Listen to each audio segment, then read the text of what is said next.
Hi everyone, good morning. আজকের গলার ভয়েসটা একটু অন্যরকম। এত ঠান্ডা লেগেছে যে তোমাদের কাছে আমি ভিডিওই পৌঁছাতে পারছি না। তোমরা জানি মিনি ব্লগ দেখতে খুব ভালোবাসো। আজকে স্কুলে ছিল আমাদের আলু কাবলি। হ্যাঁ, সেই ছোটোবেলার মতনই সবাই মিলে একসঙ্গে বন্ধুদের সঙ্গে আলু কাবলি করে খাওয়ার মজাটাই ছিল আলাদা।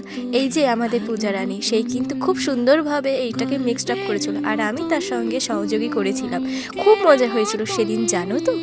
একদম ক্লাসও ছিল না, আর সবাই ভালোভাবে একদম আনন্দভাবে সেই ছোটোবেলার সেই মুহূর্তগুলোতেই একদম ফিরে গিয়েছিল। এত মজা হয়েছিল আর দারুণ খেতে হয়েছিল বন্ধুদের সঙ্গে। এই প্রথম আমি এই এত টিচার্স ট্রেনিংয়ের মধ্যে দিয়ে এই প্রথমবার আমরা এরকমভাবে একটা আনন্দ উপভোগ করলাম। জানি না সবার কেমন লেগেছে, কিন্তু আমরা কিন্তু অনেক উপভোগ করেছি। আনন্দ উপভোগ, আর এই কটা দিনের মধ্যে দিয়ে টিচার্স ট্রেনিং চলবে। আজকের মতন আসি, লাইক করতে ভুলো।